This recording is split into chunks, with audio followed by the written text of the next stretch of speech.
저는 올해 42, 평범한 가정주부입니다. 초등학교 4학년 딸 하나를 키우며 남편과 단란하게 살고 있죠. 아니, 살고 있었습니다. 2년 전, 제 어머니가 세상을 떠나시기 전까지는요. 어머니는 췌장암 진단을 받고 6개월 만에 돌아가셨습니다. 너무 갑작스러워서 저도, 아버지도, 그 누구도 준비할 시간이 없었어요. 어머니는 평생 아버지만 바라보고 사신 분이었습니다. 결혼 40년 동안 단 한 번도 큰 소리 내신 적 없는 그야말로 전통적인 한국의 어머니셨죠. 어머니가 돌아가신 후 가장 힘들어하신 분은 당연히 아버지였습니다. 65의 나이에 홀로 남겨진 아버지는 말 그대로 폐인이 되셨어요. 식사도 제대로 안 하시고 방에만 틀어박혀 계시고 어머니 사진만 붙들고 우시는 날이 많았습니다. 제가 매일 반찬을 해다 드려도 그대로 상하는 경우가 대부분이었어요. 그때 저를 가장 많이 위로해준 사람이 제 친구 수진이었습니다. 수진이는 대학 동아리에서 처음 만난 동갑내기 친구예요. 벌써 20년 가까이 알고 지낸 사이죠. 수진이는 7년 전에 결혼했다가 3년 전에 이혼했는데 아이가 없어서 그런지 제 딸을 무척 예뻐했습니다. 미경아, 혼자 힘들지? 내가 도와줄게. 아버지 상태도 걱정되고. 수진이는 정말 자주 저희 집에 놀러 왔어요. 제가 힘들어할 때마다 달려와서 집안일도 도와주고 아버지 안부도 물어봐주고 제 딸 숙제도 봐주고 저는 그런 수진이가 정말 고마웠습니다. 친정 어머니를 잃은 슬픔에 폐인이 되신 아버지 걱정에 육아와 가사까지. 그때 제 곁에 수진이가 없었다면 저는 정말 무너졌을 거예요. 어머니 일주기가 지나고 아버지는 조금씩 일상으로 돌아오시는 것처럼 보였습니다. 식사도 챙겨 드시고 산책도 나가시고 친구분들도 만나시고 저는 안도했어요. 이제 아버지가 조금씩 슬픔을 이겨내시는구나 하고요. 그런데 어머니 2주기가 지난 어느 날이었습니다. 아버지가 저를 부르시더니 조심스럽게 말씀하셨어요. 미경아, 아빠가 할 말이 있는데. 아버지의 표정이 심상치 않았습니다. 혹시 건강에 문제가 생기신 건 아닐까? 순간 가슴이 철렁했어요. 아빠가 다시 시작하려고 해. 새로운 사람을 만났어. 처음에는 무슨 말씀인지 이해가 안 됐습니다. 새로운 사람. 아버지가 누굴 만나신다고? 재혼을 하려고 하는데 내 의견을 듣고 싶구나. 머리가 하얘졌습니다. 재혼? 어머니가 돌아가신 지 겨우 2년밖에 안 됐는데요. 물론 아버지의 인생이고 아버지가 외로우신 것도 이해합니다. 하지만 너무 빠른 거 아닌가요? 어머니가 돌아가신 지 얼마나 됐다고 벌써. 제 목소리는 떨렸고 눈물이 주르륵 흘러내렸습니다. 미경아, 아빠도 알아. 너무 빠르다는 것도 내가 섭섭할 것도. 근데 아빠는 더 이상 혼자 있을 자신이 없어. 그 사람은 정말 좋은 사람이야. 너도 만나보면 알 거야. 아버지는 다음 주에 상견례를 하자고 하셨습니다. 저는 거부했지만 아버지는 간곡하게 부탁하셨어요. 결국 저는 남편과 함께 상견례 자리에 나가기로 했습니다. 상견례 당일, 저는 마음이 무거웠습니다. 도대체 어떤 사람이길래 아버지를 이렇게 변하게 만들었을까? 혹시 재산을 노리는 건 아닐까? 온갖 걱정이 머릿속을 가득 채웠어요. 식당 문을 열고 들어갔을 때 저는 제 눈을 의심했습니다.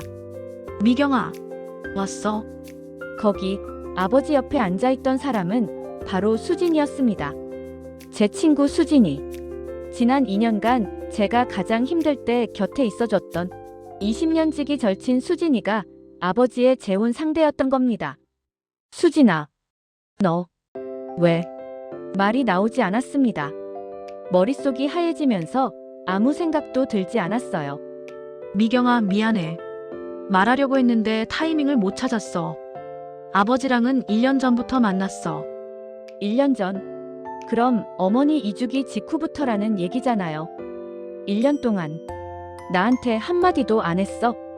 너가 힘들어하는 거 알아서 말 못했어. 그리고 아버지가 먼저 조심하자고 하셨거든. 내 마음 상할까봐. 저는 그 자리에서 일어나 나와버렸습니다. 남편이 황급히 따라 나왔지만 저는 한동안 아무 말도 할 수 없었어요. 집에 돌아온 후 저는 지난 1년을 돌이켜봤습니다. 수진이가 우리 집에 자주 놀러왔던 것, 아버지 안부를 유난히 많이 물어봤던 것, 아버지 댁에 반찬 가져다 드리겠다고 자청했던 것, 모든 게 다 이유가 있었던 거였어요. 수진이는 제 친구가 아니라 아버지의 여자로서 우리 집에 드나들었던 겁니다. 어머니를 잃은 슬픔에 빠진 저를 위로하는 척하면서 동시에 제 아버지와 연애를 했던 거예요. 며칠 후 수진이한테서 전화가 왔습니다. 미경아, 만나서 얘기 좀 하자. 내 입장도 들어줘. 저는 만나주기로 했습니다. 궁금했어요. 대체 어떤 변명을 하려는 건지. 카페에서 마주 앉은 수진이는 예전과 똑같은 미소를 지었습니다. 그게 더 기분 나빴어요. 미경아, 나도 처음엔 이럴 생각 없었어. 근데 아버지가 너무 힘들어 하시는 거 보니까 마음이 아프더라고. 아버지는 정말 좋은 분이야. 나이 차이는 있지만 나를 정말 아껴주시거든. 그래서 그게 내 친구인 너가 내 아버지랑 사귀는 게 정당화돼. 미경아, 사랑의 나이가 어디 있어. 그리고 아버지는 이제 혼자야. 넌 시집 갔잖아. 아버지 돌볼 사람이 필요하다고. 순간 핏대가 올랐습니다. 넌 내 친구였어. 내가 힘들 때 위로해줬잖아. 그런데 그때 이미 아버지랑 사귀고 있었다는 거야? 미안해, 미경아. 그때는 아직 확실하지 않았어. 그냥 아버지 돌봐드리는 정도였고 거짓말이었습니다. 눈빛이 흔들리고 있었거든요. 며칠 후 저는 충격적인 사실을 하나 더 알게 됐습니다. 아버지가 살고 계신 집, 그러니까 제가 태어나고 자란 그 집이 어머니 명의였다는 걸요. 어머니는 돌아가시기 전에 유언을 남기셨습니다. 그 집을 저한테 상속하라고요. 하지만 아직 상속 등기는 하지 않은 상태였습니다. 아버지가 그 집에 계시니까 제가 서두르지 않았던 거예요. 그런데 아버지가 재혼을 하신다면 얘기가 달라집니다. 저는 아버지께 조심스럽게 말씀드렸어요. 아버지, 어머니가 집을 제 앞으로 상속하라고 하셨잖아요. 상속 등기를 해야 할 것 같은데. 아버지의 표정이 굳어졌습니다. 그 집에 아빠가 살고 있는데 내가 등기를 하겠다는 거야? 아니에요. 그게 아니라 아버지가 재혼하시면 법적으로 복잡해질 수 있잖아요. 수진이가 그 집 때문에 나랑 만나는 거 아니야. 그 애는 그런 애가 아니야. 그날 이후로 아버지와 저는 사이가 멀어졌습니다. 아버지는 제가 수진이를 의심한다고, 재산 때문에 반대한다고 섭섭해하셨어요. 그런데 한 달쯤 지났을까요? 수진이의 대학 동기라는 사람한테서 연락이 왔습니다. 혹시 수진 씨랑 친하세요? 조심하세요. 그 친구 이혼 이유가 전 남편 아버지 재산 때문이에요. 시아버지한테 접근해서 유산 받으려다가 들통나서 쫓겨났거든요. 저는 소름이 돋았습니다. 설마 수진이가? 저는 급히 수진이의 전 남편을 수소문했습니다. 그리고 만나서 얘기를 들었어요. 수진 씨는 처음엔 정말 순수해 보였어요. 근데 결혼하고 나서 자꾸 우리 아버지한테 잘 보이려고 하더라고요. 나중에 알고 보니 아버지 건강이 안 좋으신 걸 알고 유산을 노린 거였어요. 심지어 아버지 몰래 인감 도장까지 훔쳐서. 더 이상 듣고 싶지 않았습니다. 저는 이 사실을 아버지께 말씀드렸습니다. 하지만 아버지는 믿지 않으셨어요. 수진이가 내 친구였다고 해서 내가 질투하는 거 아니야? 그 애가 그럴 리 없어. 아버지, 전 남편이 직접 증거도 있다고 했어요. 경찰 신고 기록도 있대요. 그건 전 남편이 수진이를 모함하려고 꾸민 거야. 아버지는 완전히 수진이 편이었습니다. 아니, 수진이한테 빠져 계신 거였어요. 결국 아버지와 수진이는 3개월 후에 결혼식을 올렸습니다. 저는 가지 않았어요. 갈 수가 없었습니다. 제 친구가 어쩌면 제 어머니 자리를 노리고 저를 이용했을 사람이 아버지와 결혼하는 걸 어떻게 축하합니까? 결혼 후 한 달쯤 지났을 때 아버지한테서 전화가 왔습니다. 미경아, 아빠가 잘못 봤다. 너 말이 맞았어. 수진이가 결혼하자마자 그 집의 소유권을 자기 앞으로 옮기자고 했대요. 아버지가 거부하니까 태도가 완전히 돌변했다고 합니다. 심지어 아버지 카드를 몰래 사용하고 적금도 함부로 깼다고 하더군요. 아빠가 수진이한테 따졌더니 이렇게 말하더구나. 어차피 아버지 돌아가시면 제 거 되는 거 아니에요? 미리 받는 거죠. 라고. 아버지 목소리가 떨렸습니다. 그래서 이혼하려고 하는데 수진이가 위자료를 5천만 원 내놓으라고 해. 안 그러면 집을 못 나간대. 저는 한숨이 나왔습니다. 이럴 줄 알았는데. 결국 아버지는 위자료 명목으로 수진이한테 3천만 원을 주고 이혼했습니다. 결혼 생활 4개월 만이었어요. 아버지는 많이 늙으셨습니다. 정신적 충격이 크셨던 거죠. 저는 아버지를 원망할 수가 없었어요. 사랑에 빠진 사람은 누구나 눈이 멀 수 있으니까요.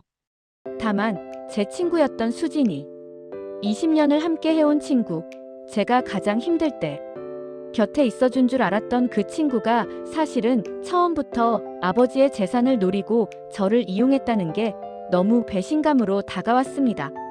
수진이는 그 돈을 들고 다른 도시로 이사 갔다고 합니다. 연락처도 바꿨고요. 아마 다른 표적을 찾아 나섰겠죠. 그 일이 있고 1년이 지난 지금 아버지는 저희 집 근처로 이사 오셨습니다. 어머니가 남기신 집은 결국 제 명의로 상속 등기를 했고 그 집은 전세를 놓았어요. 아버지는 이제 혼자 사시지만 매일 저희 집에서 식사하십니다. 손녀딸과 시간도 많이 보내시고요. 예전처럼 웃으시지는 않지만 조금씩 회복하고 계십니다. 저는 이 일을 겪으면서 깨달았습니다. 사람을 완전히 믿는다는 건 위험한 일이라는 것. 특히 돈이 관련되면 사람은 쉽게 변할 수 있다는 것. 그리고 가족은 끝까지 가족이라는 것을요. 수진이를 다시는 만나고 싶지 않습니다. 하지만 만약 다시 마주친다면 이렇게 말하고 싶어요. 너는 내 친구가 아니었어. 처음부터 끝까지. 제 경험이 누군가에게 교훈이 되었으면 좋겠습니다. 아무리 가까운 사람이라도 이상한 행동이 보이면 의심해야 합니다. 특히 재산이 관련된 문제라면 더욱 조심해야 해요. 그리고 부모님이 재혼을 결정하신다면 서두르지 말고 상대방을 충분히 알아보는 시간을 가져야 합니다. 외로움 때문에 성급하게 결정하면 저희 아버지처럼 큰 상처를 입을 수 있으니까요. 지금 저희 아버지는 다시는 재혼하지 않겠다고 하십니다. 한 번의 실수로 완전히 마음을 닫아버리신 거죠. 그게 안타깝지만 억지로 권할 수도 없는 일입니다. 다만 저는 아버지 곁을 더 자주 지키려고 합니다. 늦었지만 이제라도 제가 효도하는 수밖에요. 어머니가 하늘에서 보시더라도 부끄럽지 않게 아버지를 잘 모시려고 합니다. 여러분도 조심하세요. 친구라고 해서 오래 알았다고 해서 무조건 믿으면 안 됩니다. 사람은 상황에 따라 얼마든지 변할 수 있으니까요. 끝까지 시청해주셔서 감사합니다. 늘 행복하시고 건강하세요. 구독과 좋아요는 영상을 제작하는데 큰 힘이 됩니다.